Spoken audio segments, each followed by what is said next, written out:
Hello and welcome to another episode of Metal Effort. My name's Nehemiah, and we've got a watch to talk about. This is the Bulova 96D104. This is on loan from my friend Chris. Thank you, Chris, for lending this over. Not something I would probably pick up on my own, so I appreciate things like this. Just get one more watch out in the world with my opinion on it.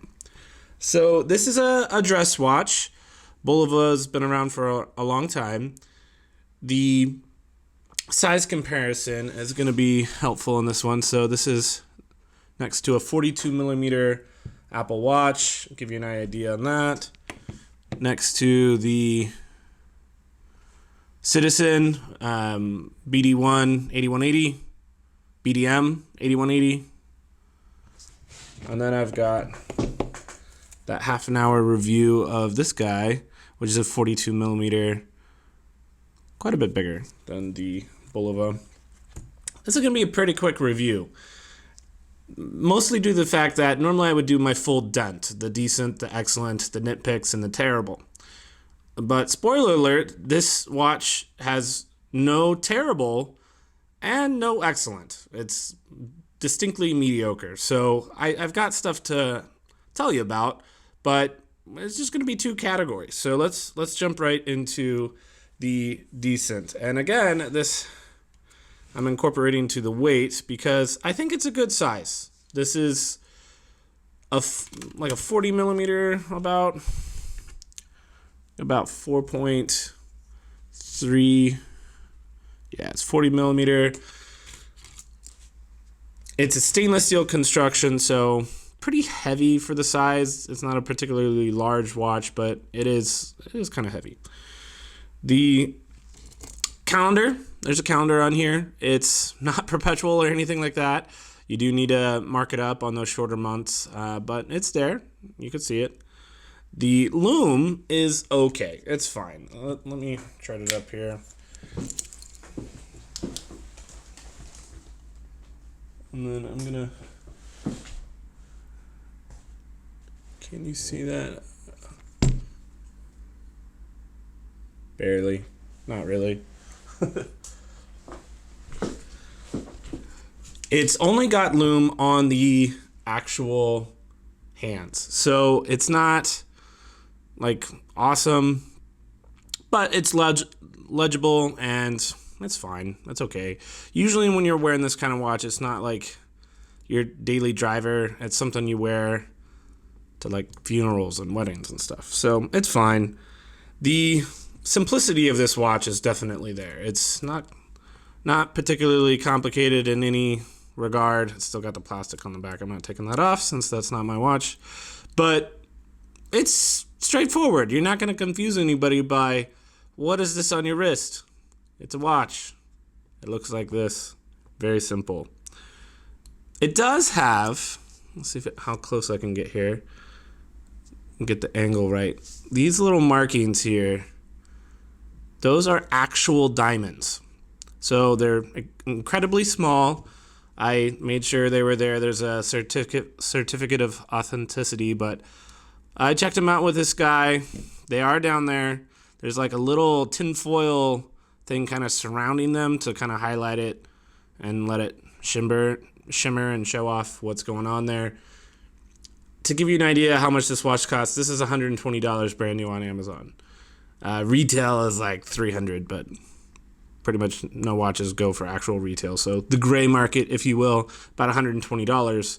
So that's kind of cool. I mean, if you're into saying or thinking or knowing that you have diamonds on your watch, but you're on a tight budget, this could be the watch for you. It's got diamonds in it.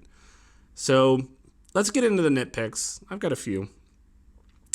This is a quartz movement, as you can see by the ticking of the hands here. Also notice they're not hitting on the indices.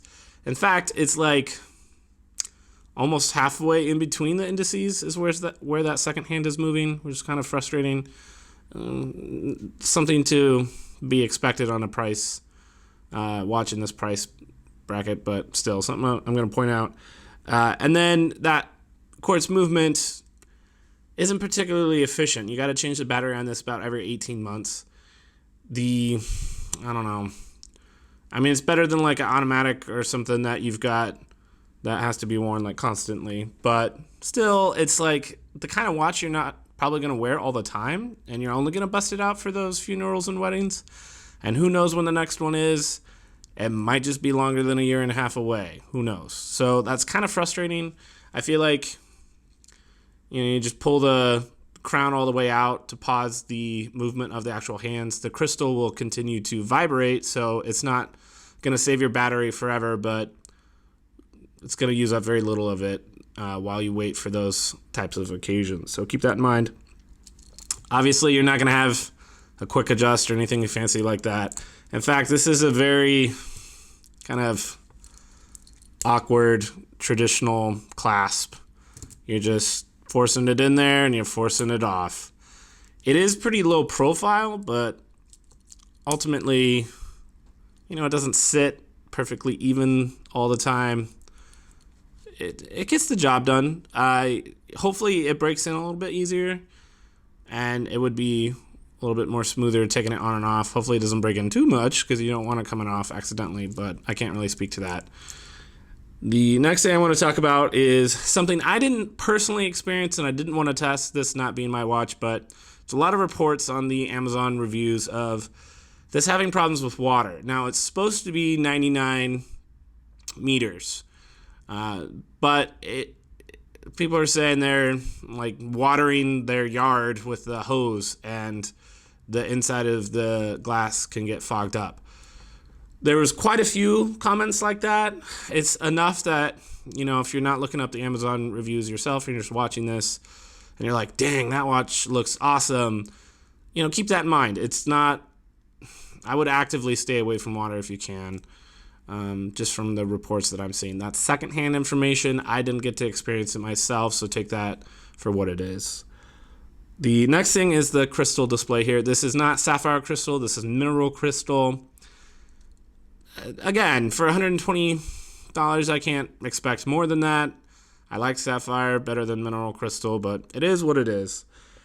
And then this is something that can't really transfer through video, but it doesn't particularly look bad. I mean, that's definitely like a aesthetic thing, but it feels worse than it looks. Like you're picking it up, like the box, the presentation is fine, and then you take it out of the box and you're actually holding it and you're like, ugh.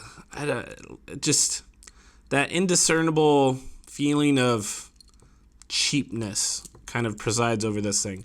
Now, it's one of those things that if you like the look and it's on your wrist, people aren't going to pick up on that really, so it's just going to be your little secret when you're fondling this thing,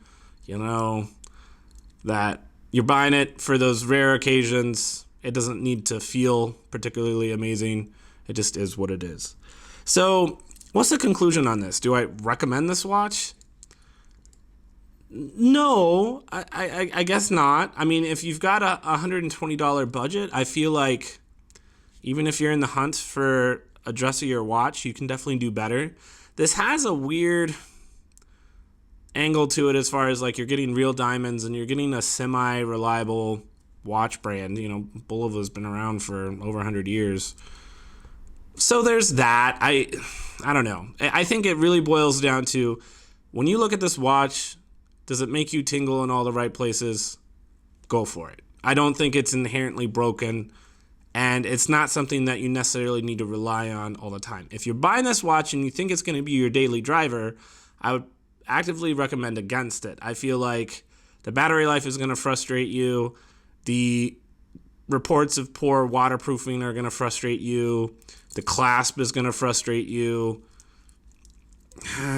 I can't really recommend it for like a normal watch. It's those silver bullets. I need a nice watch for my tux. This isn't the kind of watch I would normally wear.